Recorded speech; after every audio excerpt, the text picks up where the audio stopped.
un jeune homme qui commençait à se soucier de son apparence, de sa voix et même de l'effet de ses cheveux dans le miroir. Pourtant, rien n'aurait pu me préparer à ce qu'il m'a demandé un vendredi après-midi en rentrant du travail. J'avais à peine posé mon sac à main que Daniel est entré dans la cuisine, le visage rouge et les mains nerveusement enfoncées dans les poches de son jean. Il n'était pas du genre à avoir l'air nerveux très souvent, mais je sentais bien que quelque chose était différent ce jour-là. « Maman » a-t-il commencé, la voix légèrement éraillée. « Je peux te demander quelque chose d'important » J'ai souri, sentant déjà que ce qu'il voulait dire pesait lourd sur lui. « Bien sûr, ma chérie. Tu peux me demander ce que tu veux, toujours. Qu'est-ce qui te préoccupe » Il a déplacé son poids d'un pied sur l'autre, évitant mon regard un instant avant de lâcher la phrase. « C'est à propos du bal de fin d'année de l'école la semaine prochaine. Je n'y suis jamais allée. Et puis, je ne sais pas comment faire. Je ne sais pas comment m'habiller, ni comment me comporter, ni même si je suis censée, vous savez, danser avec quelqu'un. Je ne veux pas passer pour une idiote devant tout le monde. » Pendant un instant, je l'ai simplement regardé, comprenant ce qu'il me demandait vraiment. Il ne s'agissait pas seulement de la danse, il s'agissait d'une nouvelle étape de sa vie. Mon fils grandissait et il voulait que je l'aide à traverser sa première expérience, quelque chose qui comptait profondément pour lui. J'ai posé mon sac à main et étendu la main pour poser une main sur son épaule. « Daniel, tu ne vas pas passer pour une idiote. Tout le monde est stolé nerveux à l'idée de sa première danse, mais si tu veux, je peux t'aider à t'y préparer. On trouvera une solution ensemble. » Le soulagement qui se lisait sur son visage était inestimable. C'était comme si je lui avais enlevé un énorme poids des épaules. Il hocha la tête avec empressement. « Merci, maman. J'en ai vraiment besoin. » Ce que je n'avais pas réalisé à ce moment-là, c'est que préparer mon fils à sa première danse allait m'emmener dans un voyage de réflexion, de rire et de larmes. Il ne s'agissait pas seulement de choisir les bons vêtements ou de lui apprendre quelques pas de danse.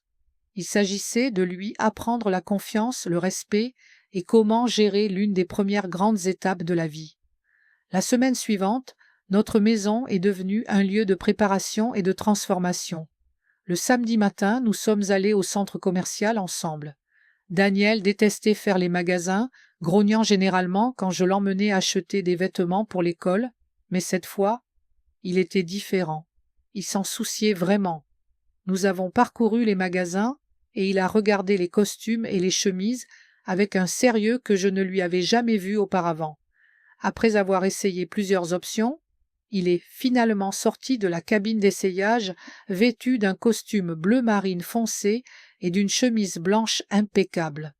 J'ai failli fondre en larmes en le voyant. Ce n'était plus seulement mon petit garçon. Il ressemblait à un jeune homme prêt à affronter le monde.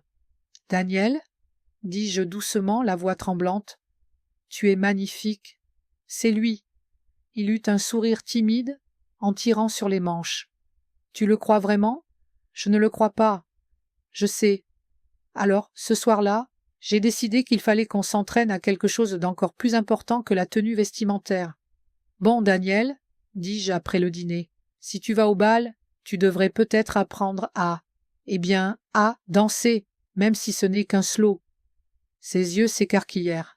« Maman, tu n'es pas sérieuse. »« Oh, je suis tout à fait sérieuse, » répondis-je, en me levant et en lui tendant la main. « Viens, si tu peux apprendre avec moi, tu seras bien avec n'importe qui d'autre. » Au début, il rit nerveusement en secouant la tête.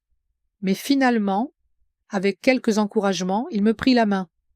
Nous étions debout au milieu du salon, le bourdonnement du ventilateur de plafond, emplissant le silence, et je lui ai montré les bases d'un slow. Il me marchait sur les pieds sans cesse, et nous éclations de rire à chaque fois. « Désolé, maman, » gloussa-t-il après la 3e fois. « Ne t'excuse pas. C'est pour ça qu'on s'entraîne, » lui dis-je en lui souriant. Petit à petit, il se détendit.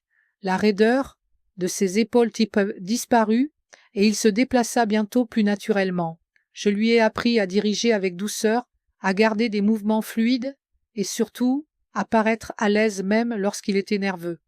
À la fin de la soirée, je voyais bien qu'il avait déjà plus confiance en lui. « Tu vois ?» dis-je, en lui ébouriffant les cheveux, comme je le faisais quand il était plus jeune. « Tu peux le faire. » Les jours passèrent, et lorsque le soir du bal arriva enfin, Daniel se tenait devant le miroir, ajustant nerveusement sa cravate. Je suis entré, retenant les larmes qui menaçaient de couler. « Tu vas réussir, mon cœur, » murmurai-je, dit-il essoufflé. C'était incroyable. J'ai même invité une fille à danser et elle a dit oui. Je l'ai serrée fort dans mes bras, le cœur gros. Ce soir-là, ce n'était pas seulement sa première danse. C'était le début de son entrée dans l'âge adulte. Et j'étais honoré d'être celui qui l'a guidé dans cette aventure.